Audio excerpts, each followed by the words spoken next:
Hi, it's me again. We're going to talk about a bunch of movies I haven't seen today on Review Lounge.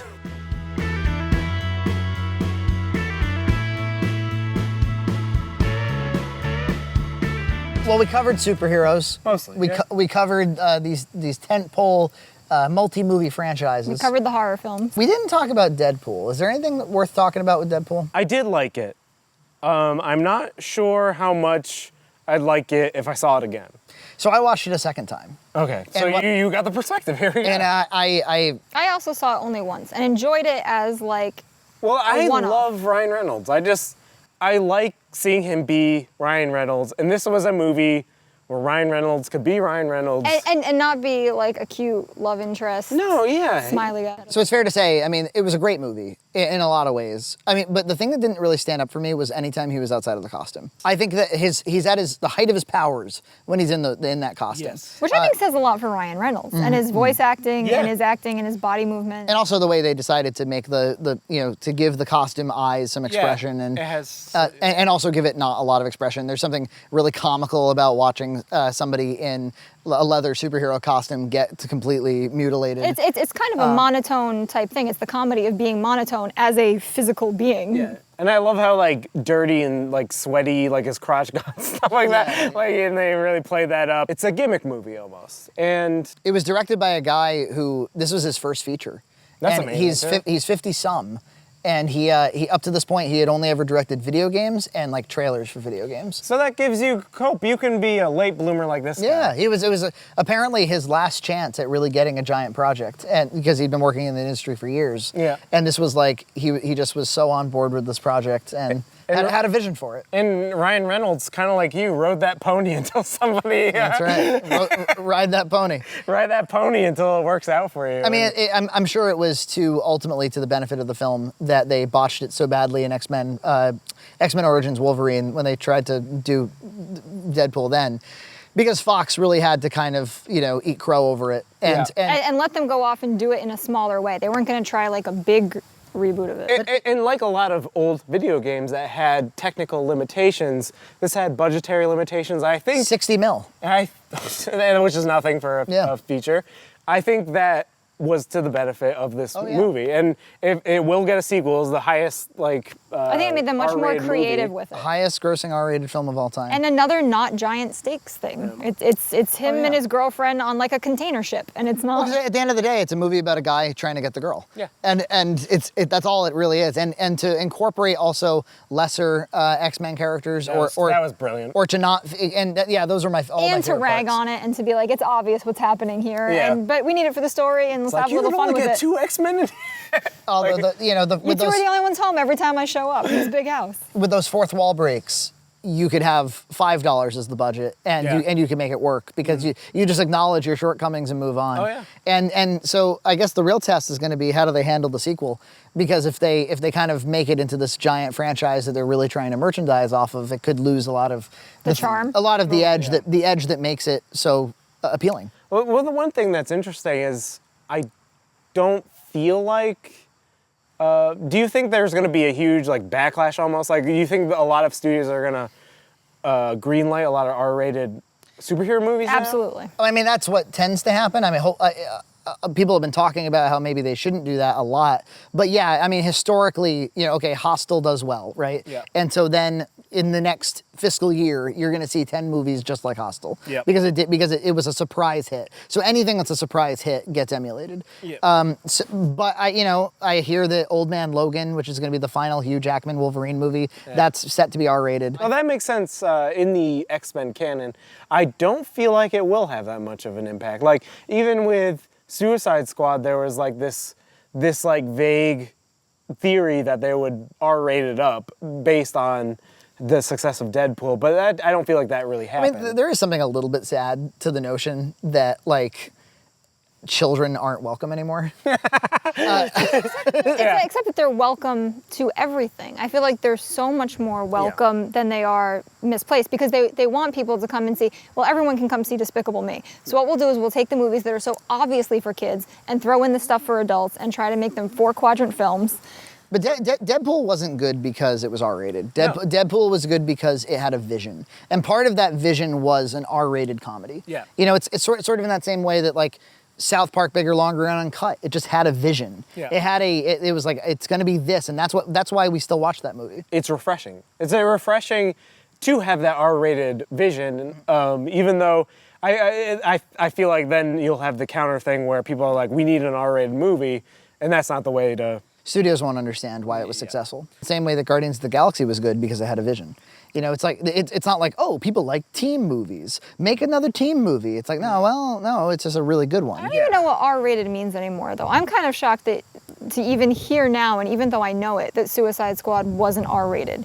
You have a guy whose main thing is he's great at killing people, and he shoots everyone, and he's perfect at it. All the time. You have someone who, arguably, even though they cut a lot of it out, is in an abusive relationship. A guy who kills his children and his wife, who lit things on fire. And he's the most sympathetic character. Yeah. Well, it's sort of in that same way that like Breaking Bad on AMC can't say fuck. Yeah. Which is But ridiculous. it can do everything else in It the can world. liquefy a guy. Yeah. But you can't say fuck. But it's interesting that Fox, with all of its failures and all of its kind of touch and go, had such a massive hit. I mean, like, you know, I with them treating that material as well as they did, you know, it kind of slows those comments down a little bit about trying to get these properties over to Marvel. Yeah. Yeah, exactly. Like, I don't think, you know, I don't think it's good that they're all at Marvel. Like, I actually like that there is, because as soon as you bring mutants into the world of Marvel, like the Marvel movies, it really devalues the whole point, which is like, well, what is the difference between Thor and a mutant? yeah. What's the difference between one of those space mutants that's in like the Dark Phoenix saga and Thor? Yeah. Or, you know, what's the difference between Thanos and... Then, like, it really throws out Black Widow and Hawkeye, who were pretty much out the door anyway. Yeah. To be like, don't even bother training up to be a great agent because they're just mutants who are going to blow you away. Even Tony Stark takes a back seat at that point. But, like, I don't love Batman when he's interacting with the Justice League. Yeah, like, exactly. I think that he kind of... Like, they always do figure out some narrative way to bring him forward by being... Like, they're all fighting, and then he's like, aha, and he uses his human brain or something, and he goes and flies like one of his ships. But I think that like standalone Batman, like you're never gonna make a better Batman movie than The Dark Knight. There's like a reality to it. It's like Daredevil, the Netflix series Daredevil. The street level crime is very compelling, and there's stakes. And they're I smart. think that's the thing. They're smart enough not to make that world interact with their movie universe, even though it does exist in the same plane. Yes. So that's one way you could do it. If the X-Men did, you know, fall over to Marvel, they could sort of keep them separate while acknowledging each other's existences. But I do kind of like the not artificial, but the real life licenses are in different But they could really use Magneto. I mean, in terms of villains. That's true. That is They don't really true. have any villains, so Yeah. they could Magneto's. Because Loki doesn't do it for me personally. Yeah, I don't really get A lot of people like him. Hiddle but- Swift. Yeah, I don't like the Hiddle Swifts and the Cumberbatches and the... I'm kind of with you. And we haven't seen Doctor Strange yet. That's coming out in a few months. And but I'm not like super excited. Yeah, I mean, it's one of those things, like Guardians of the Galaxy, it'll probably surprise me and I'll be like, oh, I didn't even Yeah, but know the trailers didn't grab you the way Guardians trailers grabbed you. That's true. Yeah. That's Trailers do matter. yeah. I mean, let's talk about the Ghostbusters. Get out of my friend, Ghost! What an awful trailer. Yeah, I mean, so that we watched that YouTube series, Every Frame of Painting, and you shared with me a blog that kind of broke down the UK trailer versus the US trailer, Yes. and showed how like where to cut, what the frame, like they cropped a frame at one point, the images you're actually showing the audience, like it all matters in terms of he made some very subtle points about why the comedy in the trailer didn't work. I've never seen a bad trailer spark so much politics and outrage and real-world consequences for people fighting and arguing. Yeah, well, over what, in my opinion, was just a bad trailer. Yeah. You guys think it's a pretty... I haven't seen it, Ghostbusters. Yeah. You know, I'm a huge Ghostbusters fan, but I think I was just fatigued, all of the controversy. But you said it wasn't a bad movie. And you didn't miss much. In my opinion, it was fine. It was a fun watch. There were some good performances. We laughed. I'd rather there not be another Ghostbusters movie because it wasn't great, but it was not as bad as the trailer. Yeah.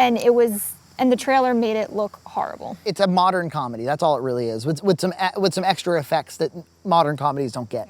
And If you like the actresses, you'll probably like the movie. I mean, At least enough. Leslie Jones, her performance in the actual movie is really way better than the trailer. It's more nuanced. It's Because in the trailer, she looks like a cartoon, or she sounds like a cartoon. And so I remember people when I heard early on, they were like, Leslie Jones is better than she is in the trailer. I'm like, how?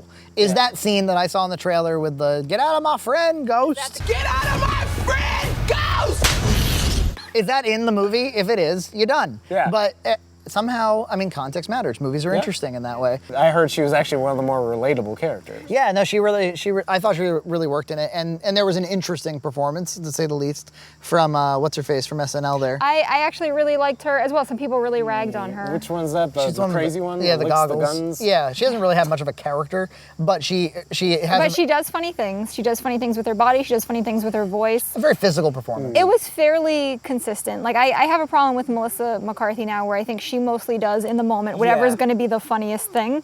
Which and it's we're not always Gilmore character. Girl fans. And so we know she can act. We know that We she's know. good, and we know she's funny, and not just for being the fat, gross one. Yeah, or the homely one, or like the Yeah. And they didn't do that in this movie, actually. That's good. She was boring. instead, they just did nothing. Yeah. She's just sort of a neutral character. But, I actually love Kristen Wiig. I remember the first thing, 'cause I'm not really an SNL guy, but the first time I saw Kristen Wiig was in a very short scene in Knocked Up with Katherine Heigl. Okay. And she's just acting opposite Katherine Heigl, and she was just like another, I guess Katherine Heigl was a weather lady or something. And she was just she was making these very subtle digs about Katherine Heigl's weight. About her needing to lose weight. That was her only goal in the scene. But she wasn't legally allowed to say she should lose weight, so she's just like, get tighter. We don't want you to lose weight. We just want you to be healthy. Okay. By eating less. Yeah, she's like, maybe tighter. And it's just a very funny performance. And then I think Bridesmaids is pretty brilliant. Bridesmaids was written by Kristen Wiig, and she sort of teamed up with, now I can't remember the director's name. It was like, he was the big deal for a while. Like I was hearing his fucking name every day. Paul Feig? Paul No. Feig. Yeah, that must be it. That's who directed Ghostbusters. Yes, thank you. Well, he directed Bridesmaids. Okay, yeah. Which is fine. so It's she- a fine movie. Yeah, I actually thought it was really funny, and it made me discover Melissa McCarthy. And so when I kind of heard, like, hey, they're going to take Bridesmaids and make that Ghostbusters, I was like, All right.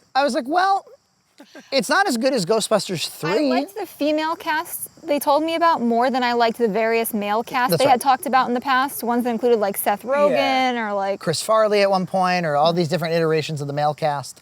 And I was like, well, if you're going to truly, if you're kind of like, if the Bill Murray thing is totally done, and we're not going to do Bill Murray, we're not going to do Dan Aykroyd, and fuck, Paul Harold, Ramis is dead. Harold Ramis is dead.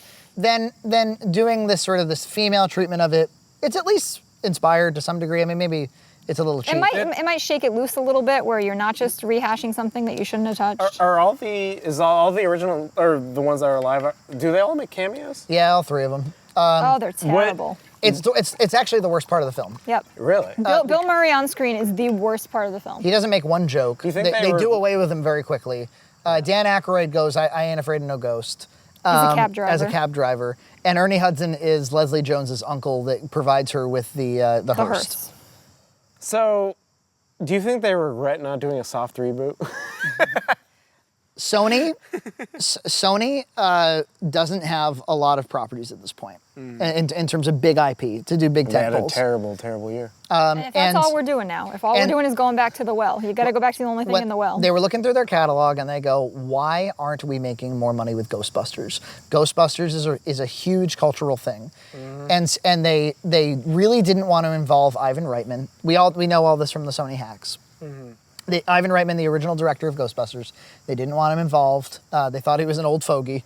And they wanted to make it fresh. And There's a great breakdown of this all online. it's a wonderful, it's a, I forget the YouTube channel name, but anyway, you can see the emails that go back and forth between Amy Pascal, the then head of Sony development, and Paul Feig about like they're gonna make alien ghosts and they're gonna do all this crap, and she can't spell to save her life. But they It's all originally wanted caps. something different. They originally wanted not going back to the well. They wanted a unique, individual, original, like female superhero film, right? Right, they were developing, at the time, Paul Feig was already developing an all-female superhero movie called Glass Ceiling. So they kind of retrofitted Ghostbusters to do this Paul Feig vision. That makes And they said, sense. why don't we do this instead? Because we need to make some money off of Ghostbusters already. We got to sell some Twinkies.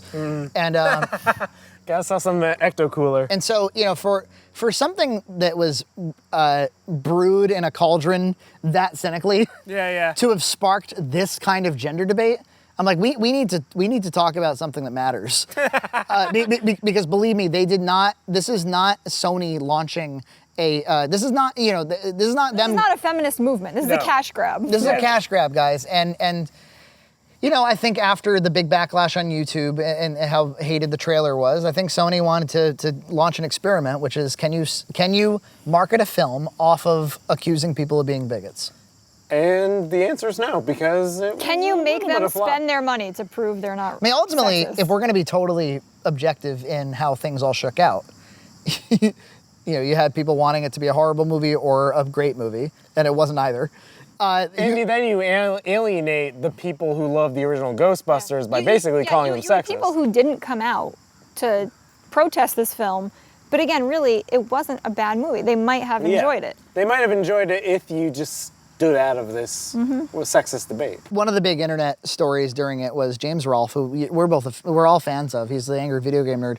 He just made a quick little video talking about, you know what, I don't really want to see a remake of Ghostbusters. It's one of my favorite movies in the world. He didn't even mention the gender issue, except for in relation to its title. Yeah. He was like, they shouldn't call it Ghostbusters. Otherwise, people will all call it the female Ghostbusters. Yeah. But otherwise, this was not about gender. It sounded like he was just basing it on the trailer. It doesn't look... A trailer should, one, entice you.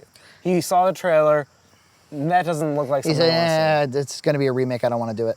He got roasted as a sexist, right? Even by like Patton Oswalt for some reason, because his wife worked on the movie or something. James Rolfe did the smartest thing that no one else in the world was willing to do. He didn't make a peep.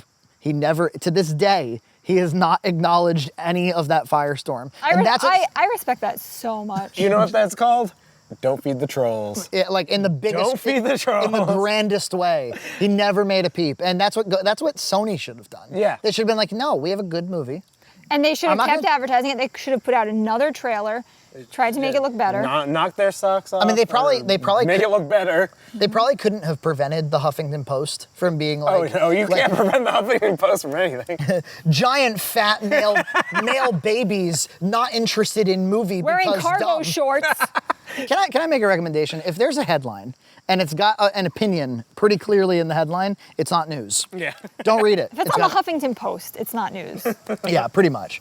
So Sony went ahead and tried to fan that fire and, you know, see what all the fuss is about, see what all the controversy is about.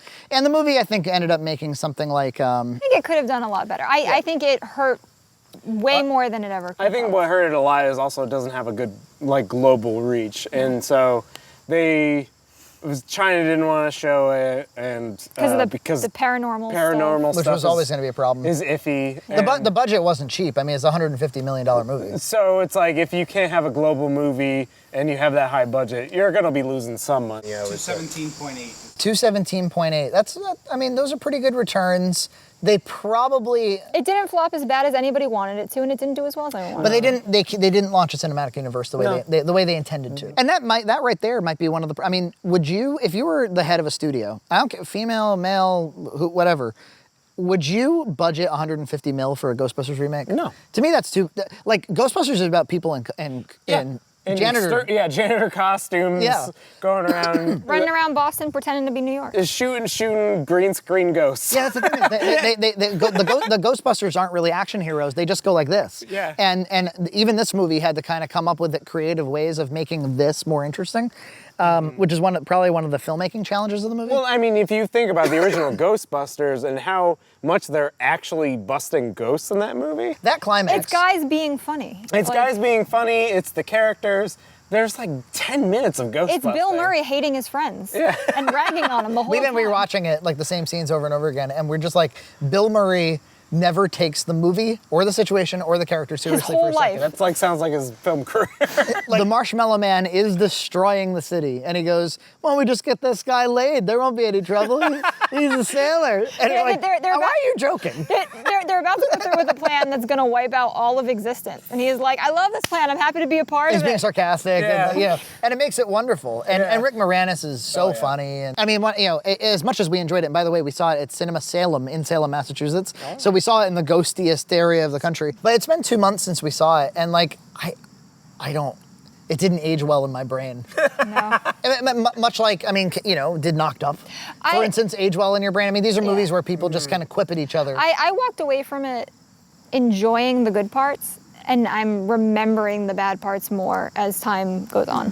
So it didn't do what it needed to do, which is reintroduce Ghostbusters to the world. Yeah. Instead, it made Ghostbusters a bad word, and that sucks. Yeah, it does suck because, like I said, Ghostbusters was a huge part of my childhood. I dressed as a Ghostbusters 3 years in a row for Halloween when I was younger, and so it's like it does suck. It sucks that maybe Ghostbusters needs to go back to Marvel. if you wanted to squeeze some gold out of Ghostbusters, which might not be a good idea at all. I don't think so. But if you needed to do it, maybe do it with an animated series. Oh yeah. On Remember on Ghostbusters Extreme? Ghostbusters Extreme? That was fun. People like it. I liked it. I mean, at the time. I never saw it. Didn't age well. I saw the real Ghostbusters, which I was had the real Ghostbusters toys. Does that count? Oh, yeah, we all did. My God, those are in the backyards of so many. So Netflix, Ghostbusters TV series, do it. The Ninja Turtles, even before these Michael Bay movies, they had a giant show on Nickelodeon that really brought them. People love they're fan favorites. You can actually bring properties back with animated series. I think so. So that's not a terrible way to do it. And then of course, like, But don't do it the way you did it this most recent Ninja Turtles movie. I mean, once Harold Ramis died, it's to me like the live action hope is kind of over. I think you could do a live action television series. Netflix, like a Netflix series, like an HBO series or something. That'd be great. That'd be great. Because like you can expand the arc. You can do Ghost of the Week, but you can also have the overall arc of like Azul in the background. Or if you want to finally throw Ernie Hudson a bone, for the God's sake. Yeah. Ernie Hudson, who never should have been it to begin with because of the Eddie Murphy The only thing. true believer left. The guy who was like, anytime you're ready to Ghostbusters, I'm ready to I'm Ghostbusters. doing it. The guy who He's on standby. the guy who offered the animated series, like, I'll do my own voice, and they're like, nah. He gets, and then when they're finally ready to make a new movie, they're like, it's gonna be all chicks. And then he's like, I wish it was me, and they're like, sexist. Ernie Hudson's just been getting crapped on for years.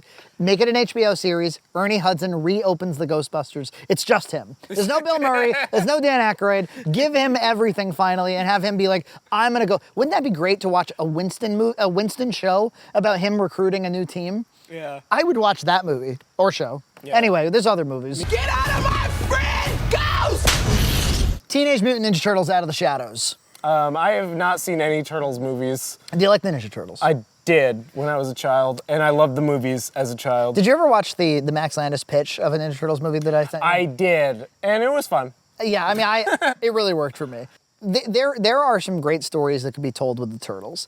They're freaks. It's of course an absurd sort of comedic premise, but it's also about being lonely. It's about growing. You know, there's a scene in the original movie, Teenage Mutant Ninja Turtles the movie, from 1990, which I love. It's a coming of age film. There's a scene where Raphael comes home from the movies right after his little scuffle with Casey Jones, and it's lit by candle, and Splinter is like, Come talk to me by the fire. And Raphael's like, nah, I gotta go to bed. And he's like, no, you're gonna listen to me right now. And he talks to him as a father to his son, going, I know what it feels like to grow up. I know how angry you must be, but we're here for you. And you're gonna get over this someday. I don't know how long it's gonna take, but we're here for you. Doesn't it, right? Well, There is nothing remotely close to that. This is the thing. This was like basically an indie film, the original. Yeah, it was Teenage New Line Mutant Ninja- Cinema, which is weird because it was after the success of the animated show, Yeah. which was a huge Huge thing. Yeah. But it was probably tough to tackle. I mean, it's the kind of thing that we saw with superhero movies until Iron Man did it, where it's like, how do you make this subject matter a believable film? I mean, how do you put turtles on screen? And it's probably just something no one felt comfortable touching. So if they were, I mean, you say what you will about the Jim Henson costumes, the lip syncing or whatever else, but you will never tell a relatable story with giant CG hulking things. No. And once again, the greater the spectacle grows, the more you're just out of it. And this movie tried to throw in everything, And plus the kitchen sink. And the spectacle gets so big that it gets boring and constant. And we talked through like the whole thing. We kept finding ourselves lost in conversation. There was about nobody in other the theater things. before Yeah. before you take a shit, No. because I know how precious you are, you museum curators.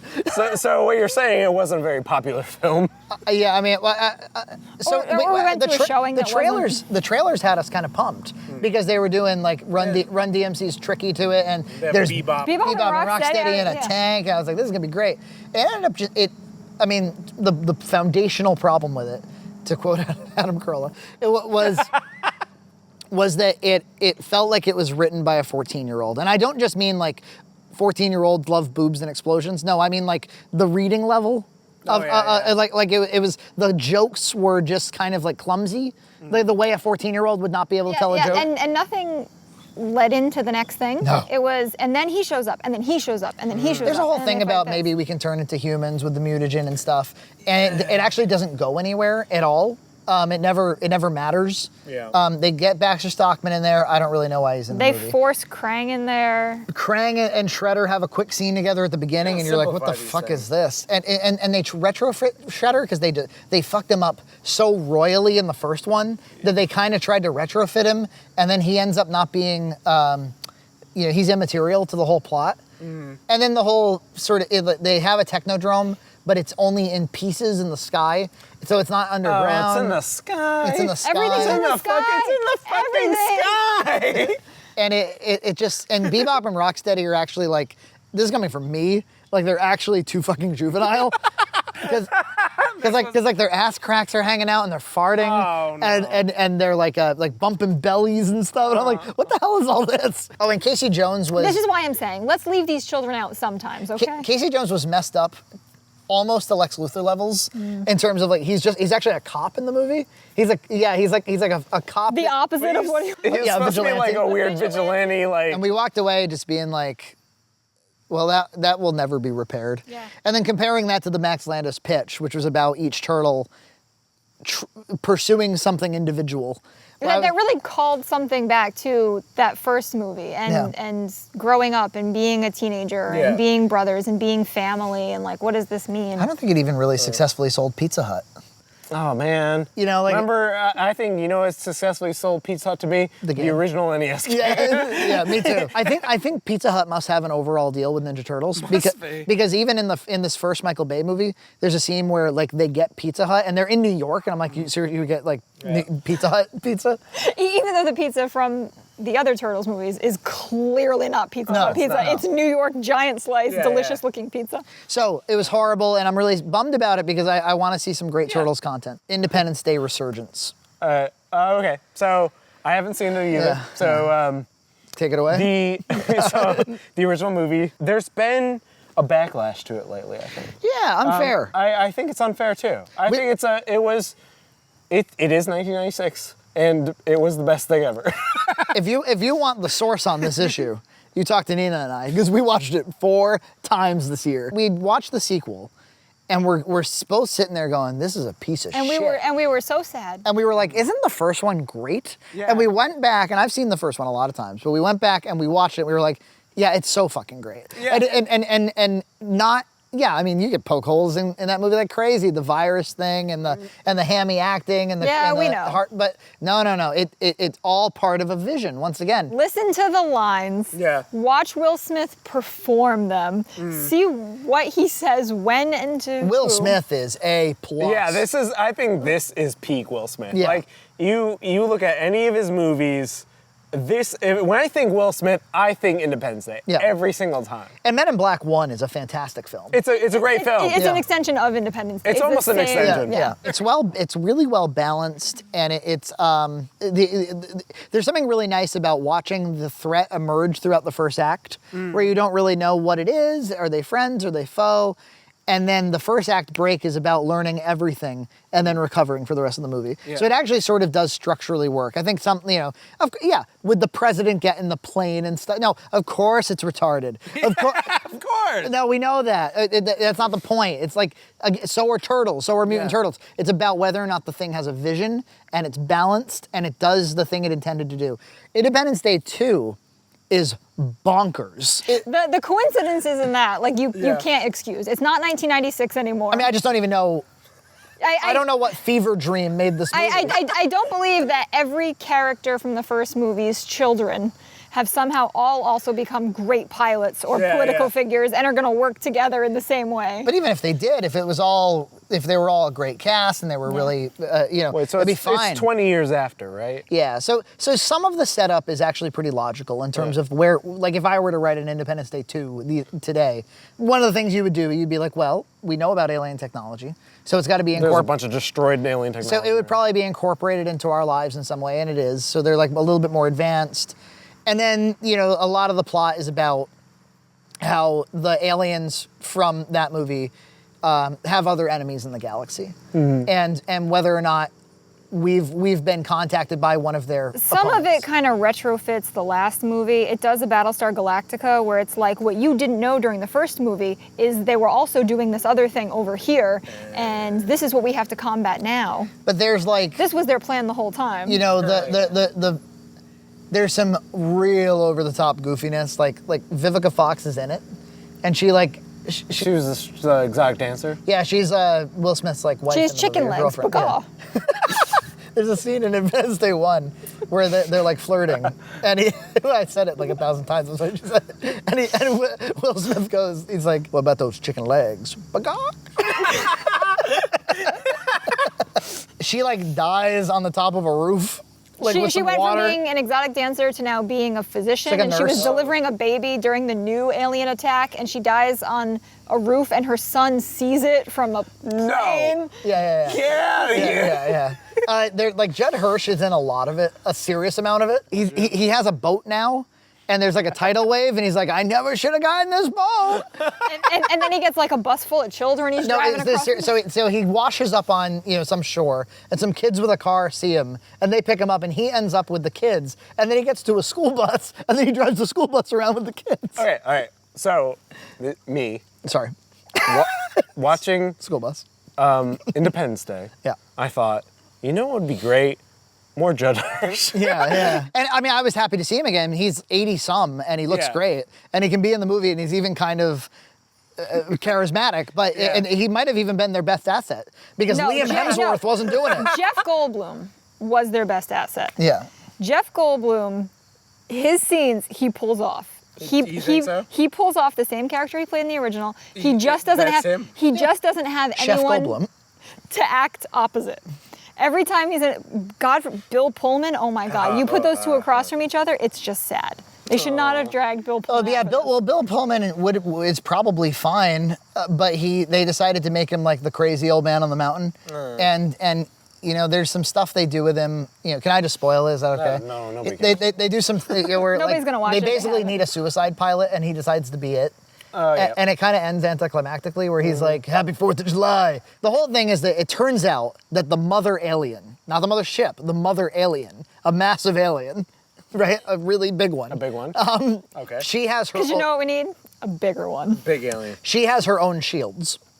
And so he smashes into her and then he shoots her, and that releases her from her ship. But now you have a 50-foot alien that's in the desert, and it's all "Rah!" and then its shields are still up, and it starts running through the desert, and Judd Hirsch in a school bus full of children is driving away from them. It's like they wanted It's it to be bonkers. a monster movie and a kaiju and a Independence Day, and they And at the very end, they all kind of like everybody that survived, which is most of them, they're all hanging out, and they're like, so like they're on the run. Why don't we take the fight to them and go into space and fight them? And Data is like, well, why? Because Data's in a ton of the movie. Yeah. Because he wakes up from the coma from the first movie. I thought you died in the first one. Yeah, it turns out it was a coma. Oh. He wakes up 20 years later, and he's like, oh my God. He's like, well, hell yeah, we will. And then the movie ends. It ends in this really strange, like, yeah, and it was boring. It was so boring and weird. That's actually really disappointing. Yeah. Like, I would at least think you could make a bad movie. So, or like a two, it was so bad it's good kind of thing. It's just a poor understanding of what made the first one good, and they were like, well, we'll just do it, but bigger. But it was something about it being 1996 and of the time, and, Yeah. Will and, Smith. and you couldn't redo it. Yeah. And it was directed by Roland Emmerich, who directed the first movie. Yeah. But it turns out that guy, Independence Day 1 is a fluke, because It's a fluke. that guy has made shit his whole life. Yeah, I've seen The Day After Tomorrow, I think. it was. 2012. Yeah, If you really want to see his bottom of the barrel, 10,000 BC. Ooh, that was bad. That is a rough movie. Anyway, he sucks. I saw Star Trek Beyond. We saw the first two. You saw the first two. So the first one is J.J. Abrams' Star Wars edition. Yes. I wasn't in love. I know a lot of people love it. I did like it. I did like it, and mostly because I like Star Wars and I don't like Star Trek. Right. I haven't seen TNG. Everybody's like, you gotta see the TNG. You gotta see Patrick Stewart. You gotta see. I saw Whoopi. Yeah, you got.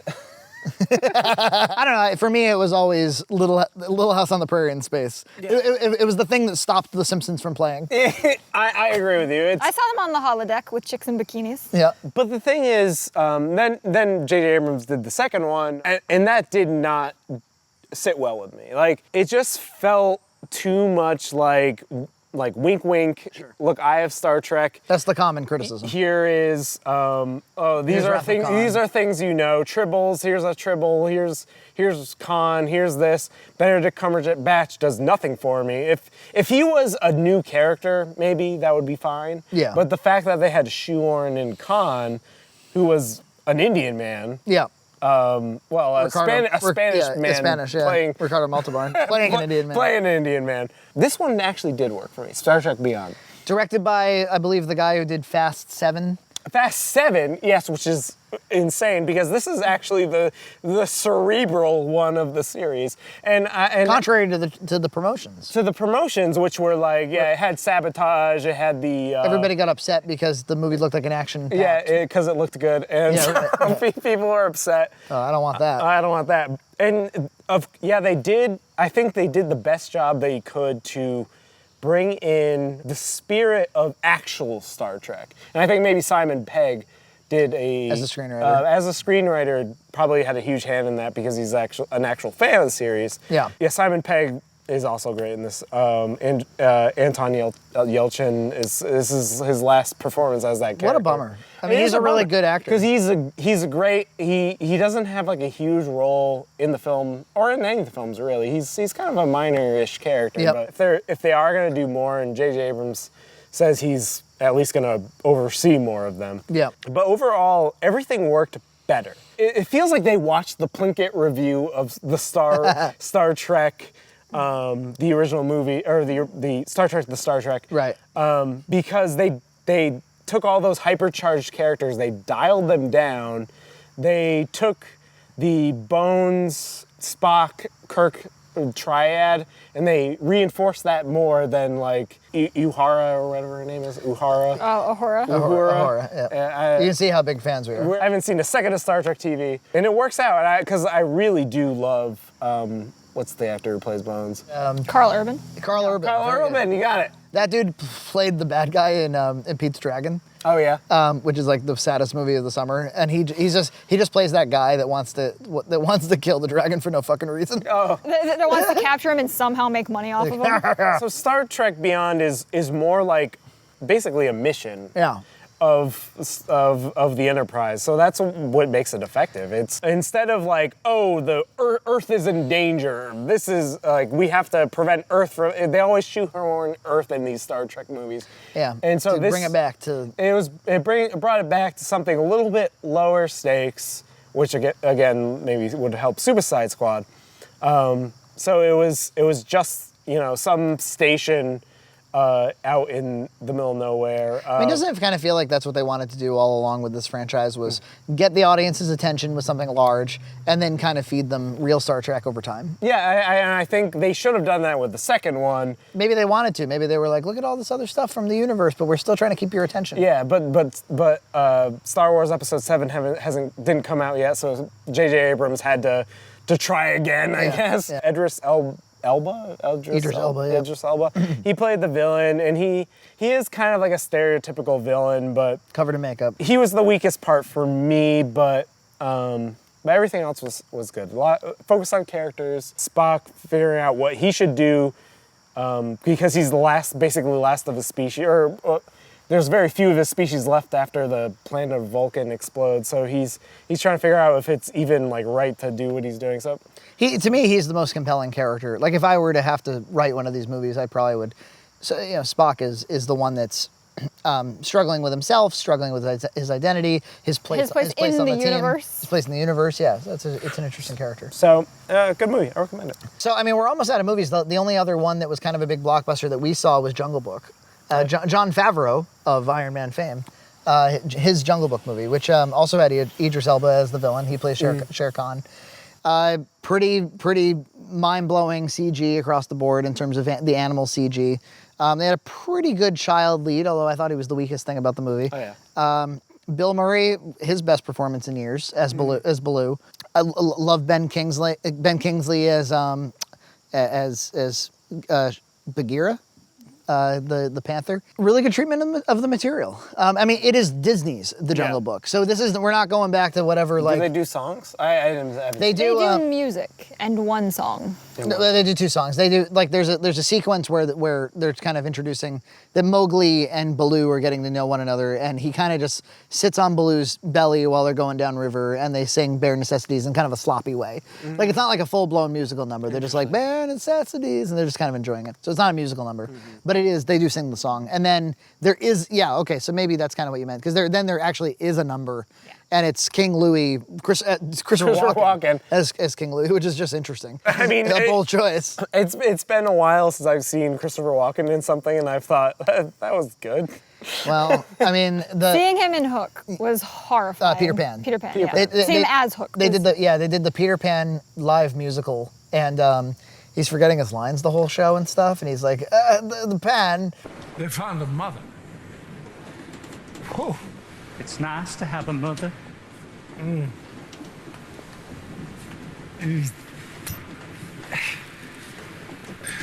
Peter Pan has found a mother. Oh, yeah. He can't keep up. It's very He hard to doesn't watch. feel like if you think Hook, I never think of Christopher Walken. I'd love to see his take on it 25 years ago. And I think somebody went, Christopher Walken would be interesting. And in their head, they were thinking 25 years ago. I was like, no, he's too fucking old. Oh, no. The only thing is with the Jungle Book is it was a good treatment of it. Did we need it?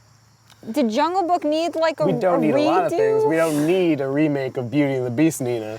But we're getting. Nor do I want it. I don't want it in the same way that I don't want the Jungle Book. You want it a little bit.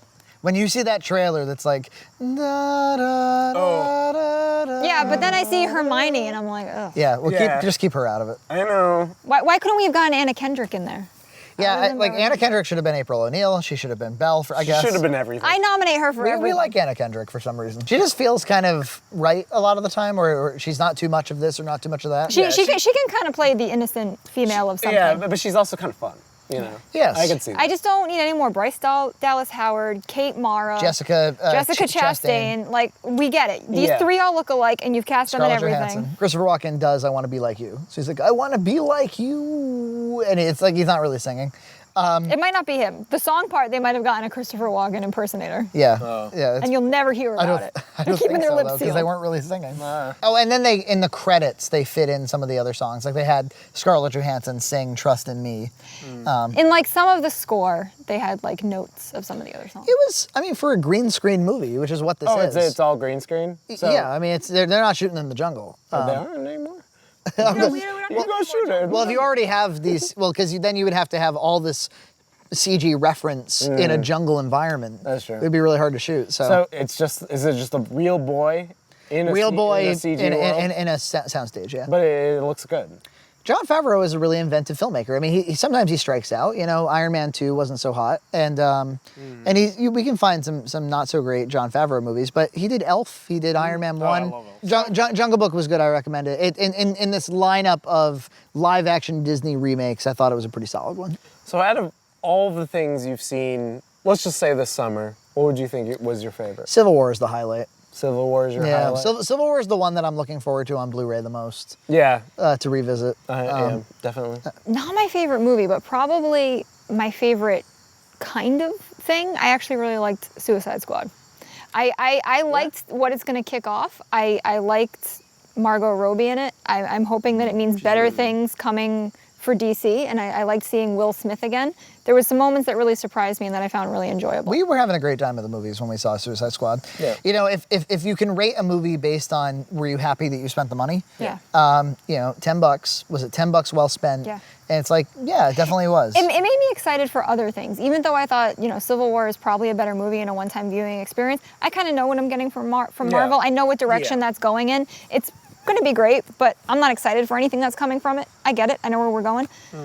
Suicide Squad helped me out of the Batman versus Superman slump. I'm actually going to say Star Trek Beyond, and mostly because I saw it. it surprised me how much I actually enjoyed it. Like, it's true, like incorporating actually more Star Trek in it. Whenever somebody says, oh, it's Star Trek, I usually tune out. Yeah, so me too. The fact that he did it in a way that incorporated blockbuster stuff, which probably infuriates some nerds. It's nice to be surprised by to be, movies. Exactly, Again. like I was surprised by it. I'll tell you what surprised me this summer, baffled me. There were 2 movies that were sequels, and their predecessors only came out a couple of years ago, and they did very well at the box office. The sequels were Alice Through the Looking Glass, which you didn't even know came out, neither did I. Almost didn't. nobody knew. Wow. And the Snow White and the Huntsman sequel. Snow White and the Huntsman was not a very good movie, but it made a lot of money. And the original Tim Burton Alice in Wonderland with Johnny Depp. And Johnny Depp's in the second one too, by the way, with Helena Bonham Carter and all of them. But that first one was in the top 10 highest grossing films of all time. Alice in Wonderland 1 did very well. People came out. That was back when Johnny Depp still had some steam. Yeah. And this thing just went under the radar, and I think it cost $150, $160. Well, that's the thing is Hollywood, on a whole, I think this summer kind of lost. Yeah. So, I don't know. what do you think that speaks to? Is it just that they're churning out too much shit? Maybe we're not the right audience because we have a new reigning champ in animated films. We didn't even talk about Finding Dory. Finding Dory, none of us saw, but I never saw it. Finding Dory is the highest grossing animated film of all time. It beat Frozen. It beat Frozen. Frozen? I mean, Frozen being this cultural phenomenon. It had a great song. It like sat in theaters for a year like Titanic. Yeah. It was the animated Titanic. But Finding Dory somehow came along and just beat it, a la Avatar. Finding Dory is the Avatar of animated films. But the point is that the 4-quadrant films, the ones that just hit every audience, those are the ones that seem to do big sweeps. Yeah. And which is weird because Deadpool did as well as it did. I mean, my theory would be that for the past 5, 6, maybe even 7 years, really ever since Netflix streaming and the ability to watch things on these, movies have had to be bigger, more worthy experiences. And the quality of TV. It's not just the fact that we can watch these things at home. They're also Netflix and HBO are pumping out good shows that people want to sit with Movie for a quality. long period of Movie time. quality, and they're attracting big name talent like Matthew McConaughey goes to True Detective, just knocks it out of the park. Or they're making stars like Game of Thrones, where it's made that whole cast because the show was so Right, good. and so TV is just generating new movie stars who aren't doing as good work as they did when they were on TV. Going out and seeing a film in a theater has to be a more worthy experience, and so every week, especially during the summertime, a new tentpole comes out, and it's been going that way for a while. And if like I said earlier, if Marvel never adapted, if Marvel never started to do something more interesting, because it almost feels like DC is just doing what Marvel did 5 years ago, but people are wicked sick of it. Tentpoles are becoming tiring for people. And do you think people are getting savvier at all? Like, do you think Rotten Tomatoes and like when I go to Comcast and I'm going to rent a movie, they put the Rotten Tomato score underneath the movie. It's so in the public eye whether something is worth seeing. Well, in movies, But then sometimes they turn on it. Then sometimes you get the Suicide Squad thing. That's where true. People came Suicide out Squad did do fairly well. when for 7 years straight, every movie is a paint by numbers movie, eventually the audience starts to go like, I don't really know if I love movies as much as I love something over here. And great movies come out in the meanwhile. The Guardians of the Galaxies do happen. We talked about all the horror movies that came in, flew under the radar, and then were great. Probably had a budget of nothing. But some of those movies will never really get seen by audiences. And if they had come out in 1999, they would have been, Sixth Sense phenomena. And some of those movies, I wonder if they were a miniseries or if they were a television show. If 10 Cloverfield Lane was the television show that had 10 episodes to develop that, like what would that have looked like? Yeah, well, and do you remember when I don't know, just regular as non-superhero movies were tentpoles, like just things that are indie movies now were tentpole movies. Yeah. Well, all it took was Will Smith being in a movie. Yeah. For instance. Yeah. It used to be based on stars. Now it's based on IP. Yeah. IP is the and new it used star. to be largely comedies. I remember when it was like Something About Mary. It was the biggest. Something about Mary or like Hitch and Will Smith. Or like the original Judd Apatow. In 2007, movies. Seth Rogen was opening $100 million movies. Superbad and Knocked Up were $100 million movies. Yeah. And now those kind of movies are kind of pushed out under the radar. Unless it's like the 8th sequel to The Hangover. Yeah. So. Those movies fall between the very rare weekends where there's no tentpole. So if it's like, okay, Civil War's this week and Turtles is this week. And Fast 9 is here. And you just shove shove Neighbors 2 right here. I mean, as far as why Hollywood lost, it's just a bunch of crap movies. I mean, it's that simple. A bunch of crap movies for too long. TV just turning it up, and people being home with better televisions. Because every Black Friday, that's the only thing on sale. And who the hell wants to go to the movie theater with all those teenagers anyway? And also, you can go on YouTube and watch Red Cow Entertainment every Sunday and maybe Thursday sometimes. And sometimes Tuesday. When I get home after work, we turn on YouTube and we watch all of our favorite YouTube channels. It's true. We don't watch TV really. And if ever there was a reason for me to watch television, as I start to watch it and there's a commercial every 2 minutes, that makes me stop watching TV. And the TV shows and things that we do watch, we get from the YouTube things that we watch. EJ talks about Stranger Things, and we decide we're going to go see Stranger Things. We kind of let our YouTube channels dictate our taste. Little reviews have become art as well, which is another big thing. You know, it's like independent internet art. A lot of it, in order to get any visibility, has to have mentioned something that got a lot of marketing. Yeah, and I would probably listen to Max Landis pitch me movies all day. Anyway, and now we're going into the fall. We'll be getting a bunch of Oscar bait, and we'll probably be back in February. Well, Rogue One should blow the whole thing away. Oh. If those trailers tell us anything. I'm so excited for that. The whole time that even when I was seeing good things about Batman versus Superman, I thought, Man of Steel sucked. Why would it be good if Man of Steel sucked that bad? And the only thing I'm thinking while I'm watching Rogue One trailers, which look dazzling. It's amazing. I'm just thinking, man, Godzilla sucked. And so I'm really scared that it's going to suck in a way that Godzilla did. What I like about Rogue One is that it has all of the elements of Star Wars, like all of the noticeable things, but it feels like a different, like Cloverfield, 10 Cloverfield, it feels like a different genre that you're introducing into Star Wars. Like the framing of things is different. Maybe even the fact they're using digital feels different. It also the universe you know and love, but something new still. There's something bittersweet about the story, even just from the trailers. It feels like these people are all going to be dead. Yeah. And I love the notion, especially the thing when I was a kid. The thing I loved about Star Wars the most was, there's people in this universe that aren't just Luke Skywalker. Yeah. There's all these people. I love this notion that the way that the Death Star was destroyed was through the efforts of people you've never heard of. Yeah. And most likely they all die at the end. Yeah, they all most likely get murdered by Darth Vader. And there's something really melancholy but interesting about that. I'm really excited about that because not being a huge Star Wars fan growing up, coming to it a little bit later, when the newest one came out, I'm like, and he's their son, and this is the only family in the galaxy. It's almost like they served you both dishes. Yeah. They were like, I'm gonna give you a really familiar entree, real home cooking type stuff, but for dessert, I'm gonna give you something crazy.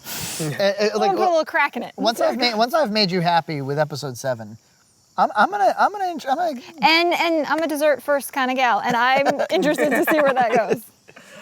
All right, well, thank you for joining me today. Well, thank you, and Joe. for part 1 and part 2 of Summer Blockbusters. And that's it for Review Lounge. Thank you, everybody.